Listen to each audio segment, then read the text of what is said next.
Educação, capítulo 26. Métodos de ensino. Para dar aos simples prudência e aos jovens conhecimento e bom siso. Durante séculos, a educação tem tido que ver especialmente com a memória. Esta faculdade foi sobrecarregada ao extremo, enquanto outras faculdades mentais não foram desenvolvidas de maneira correspondente.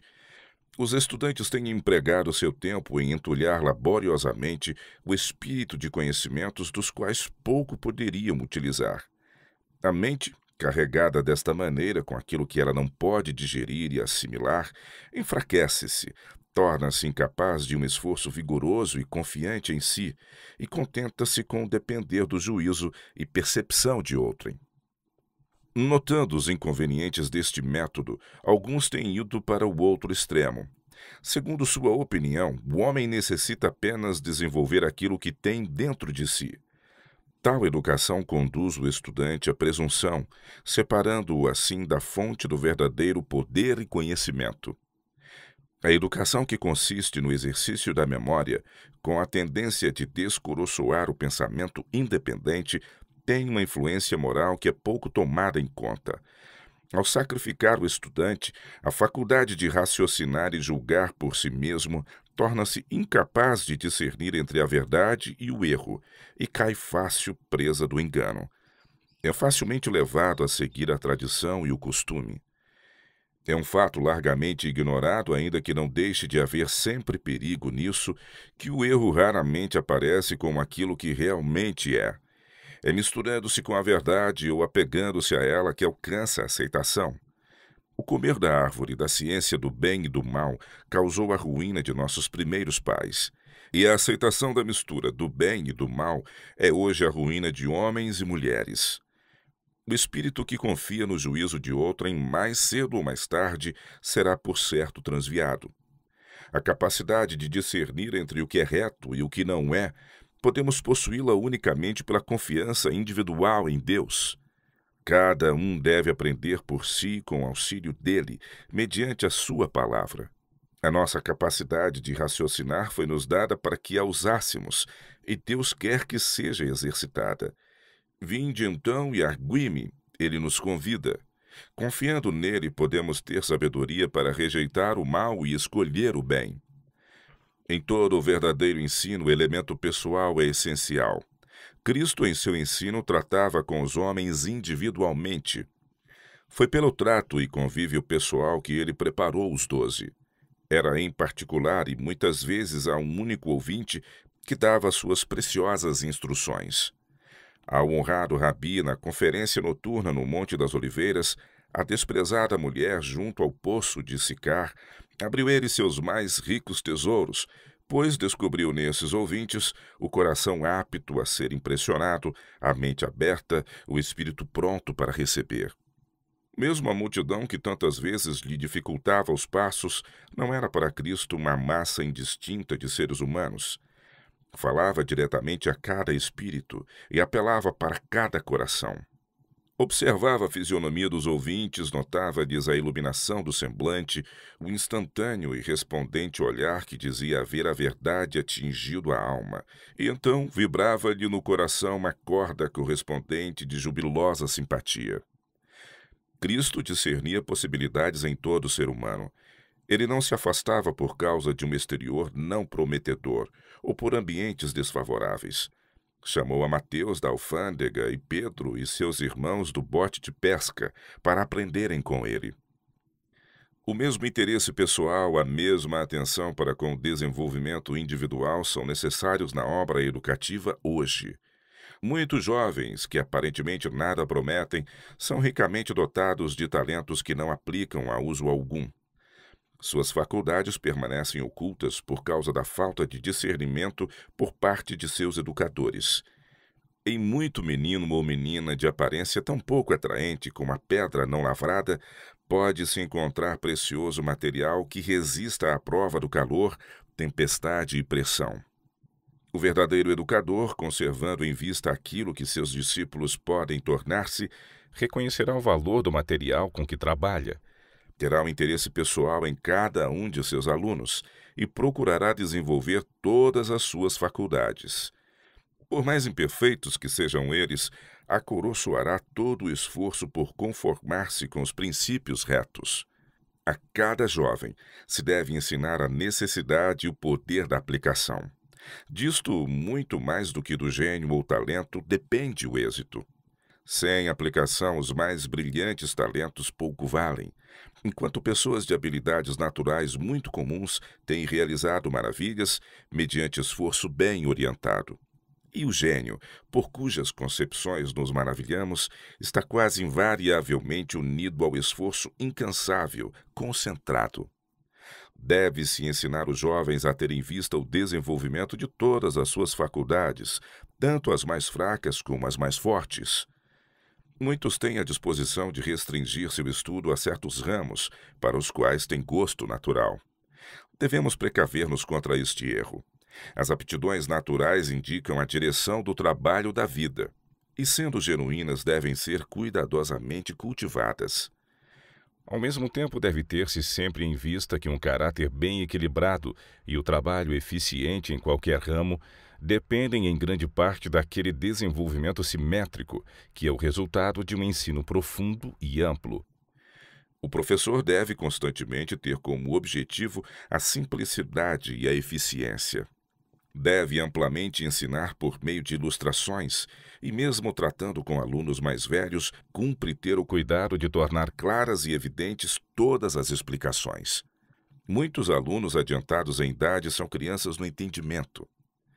Um importante elemento no trabalho educativo é o entusiasmo. Quanto a este ponto, há em uma observação feita certa vez por um célebre ator uma útil sugestão. O arcebispo de Cantuária fizera-lhe a pergunta por que os atores em uma representação interessam seu auditório tão poderosamente falando de coisas imaginárias, enquanto os ministros do Evangelho muitas vezes tão pouco interessam aos seus, falando de coisas reais. Com a devida submissão a Vossa Excelência, replicou o autor, permita-me dizer que a razão é clara, está no poder do entusiasmo. Nós, no palco, falamos de coisas imaginárias como se fossem reais, e vós outros, no púlpito, falais de coisas reais como se fossem imaginárias. O professor, em seu trabalho, trata de coisas reais, e delas deve falar com toda a força e entusiasmo que sejam inspirados pelo conhecimento de sua realidade e importância. Todo professor deve cuidar de que seu trabalho tenda a resultados definidos. Antes de tentar ensinar uma matéria, deve ter em seu espírito um plano distinto e saber o que precisamente deseja conseguir. Não deve ficar satisfeito com a apresentação de qualquer assunto antes que o estudante compreenda os princípios nele envolvidos, perceba a sua verdade e esteja apto a referir claramente o que aprendeu. Tanto quanto o grande propósito da educação haja de ser conservado em vista, deve o jovem ser animado a progredir precisamente até onde suas capacidades o permitam. Antes, porém, de empreender os ramos de estudos mais elevados, assenhoreiem-se eles dos mais fáceis. Isto muitas vezes é negligenciado. Mesmo entre os estudantes nas escolas superiores e universidades, há grande deficiência nos conhecimentos dos ramos comuns da educação. Muitos estudantes dedicam seu tempo à matemática superior quando são incapazes de zelar de suas próprias contas. Muitos estudam a elocução com vistas a alcançar as graças da oratória, quando são incapazes de ler de maneira inteligível e impressiva. Muitos que terminaram o estudo da retórica fracassam na composição e ortografia de uma simples carta. Um conhecimento completo das coisas essenciais à educação deve não somente ser a condição para ser admitido aos cursos superiores, mas também a prova constante para a continuação e adiantamento. Em todos os ramos da educação há objetivos a serem adquiridos, mais importantes do que os que se conseguem por mero conhecimento técnico. Na língua, por exemplo, mais importante do que a aquisição de línguas estrangeiras, vivas ou mortas, é a habilidade de escrever e falar a língua materna com facilidade e precisão, Mas nenhuma habilitação adquirida por meio do conhecimento das regras gramaticais pode comparar-se em importância com o estudo da língua de um ponto de vista mais elevado. Em grande parte se acha ligado a este estudo a aventura ou a desventura da vida. O principal requisito da linguagem é que seja pura, benévola e verdadeira, a expressão exterior de uma graça interna.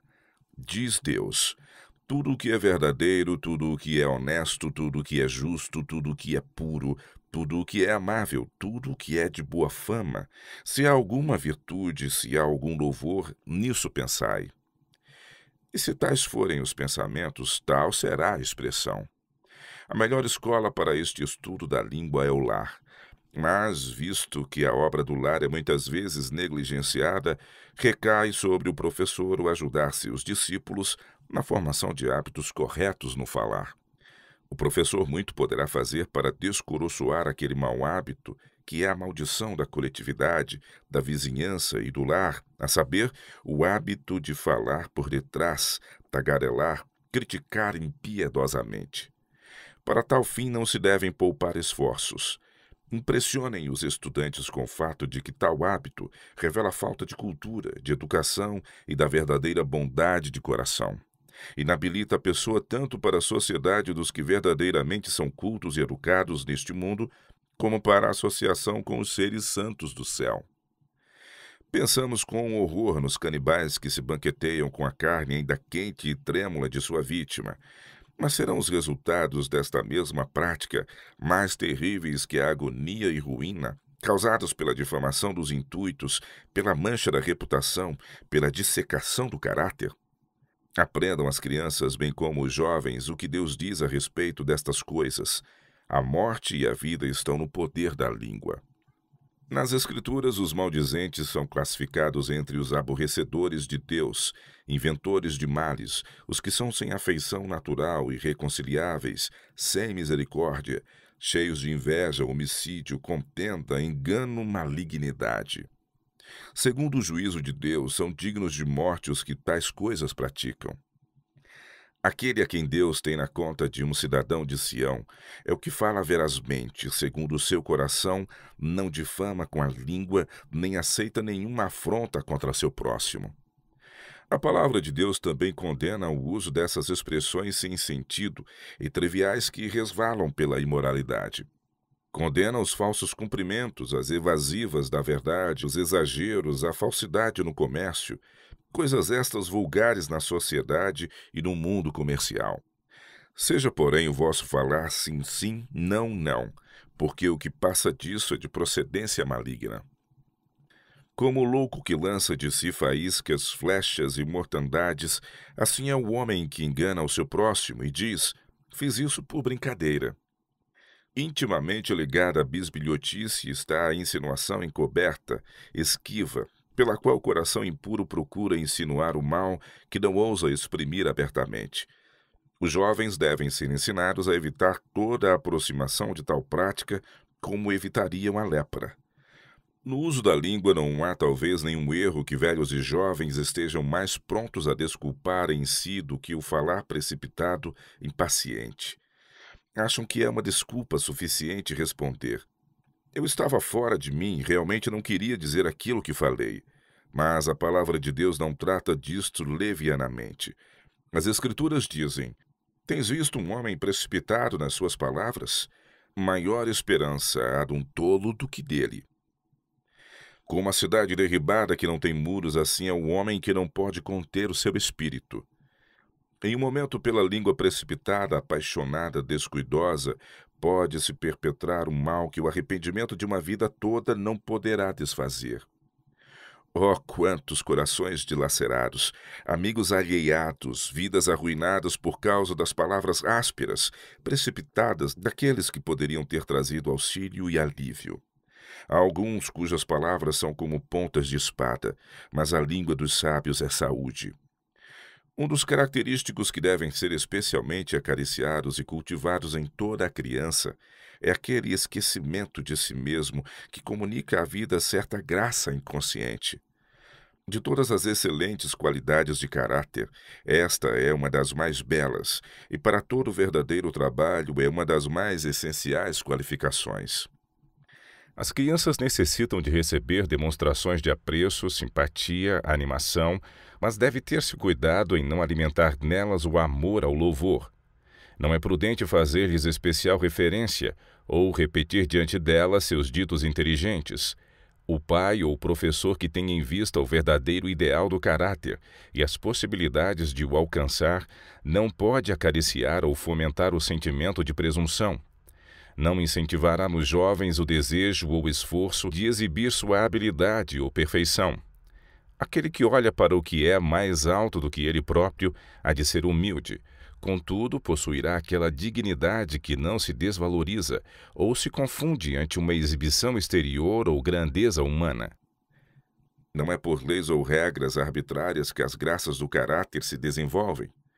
É pela permanência na atmosfera do que é puro, nobre e verdadeiro. E onde quer que haja pureza de coração e nobreza de caráter, revelar-se-ão na pureza e nobreza das ações e do falar. O que ama a pureza do coração e tem graça nos seus lábios, terá por seu amigo o rei. E assim como é com a língua, é com todos os outros estudos. Podem ser dirigidos de tal maneira que propenderão ao fortalecimento e à formação do caráter. Quanto a nenhum outro estudo, isto é mais verdade do que em relação ao de história. Considere-se este estudo do ponto de vista divino. Conforme muitas vezes é ensinada, a história é pouco mais do que um relatório sobre o surgimento e queda de reis, intrigas das cortes, vitórias e derrotas de exércitos, toda uma narrativa de ambição e avidez, engano, crueldade e mortandade. Ensinada desta maneira, seus resultados não poderão deixar de ser prejudiciais.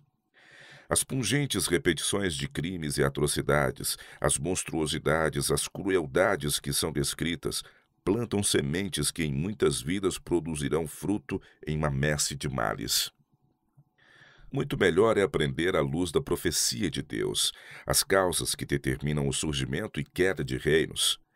Estudem os jovens estes relatos e vejam como a verdadeira prosperidade das nações tem estado relacionada com a aceitação dos princípios divinos. Estudem a história dos grandes movimentos reformadores e vejam quantas vezes estes princípios, posto que odiados e desprezados, e conduzidos os seus defensores à masmorra e ao cadafalso, têm triunfado mediante estes mesmos sacrifícios.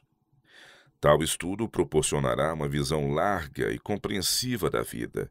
Auxiliará a mocidade a entender algo de suas relações e dependências, bem como quão maravilhosamente nos achamos ligados uns aos outros na grande fraternidade da sociedade e das nações, e em que grande extensão representa uma opressão e degradação de um membro, uma perda para todos.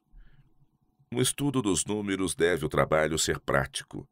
Que se ensine cada jovem e criança não simplesmente a resolver problemas imaginários, mas fazer com precisão as contas de seus próprios ganhos e gastos. Que aprendam o devido uso do dinheiro usando-o. Quer seja suprido por seus pais, quer seja ganho por eles mesmos, aprendam os moços e as moças a escolher e comprar sua própria roupa, seus livros e outras coisas necessárias, e fazendo um registro de suas despesas, aprenderão como não fariam de qualquer outra maneira o valor e o uso do dinheiro. Este ensino auxiliá-los a distinguir a verdadeira economia da mesquinhez de um lado e do outro da prodigalidade. Devidamente orientado, acoroçoará hábitos de liberalidade, auxiliará o jovem a aprender a dar, não por um mero impulso do momento, ao serem suscitados os seus sentimentos, mas a dar regular e sistematicamente. Desta maneira, todo estudo pode tornar-se um auxílio na solução do máximo dos problemas, a educação de homens e mulheres para melhor desempenho das responsabilidades da vida.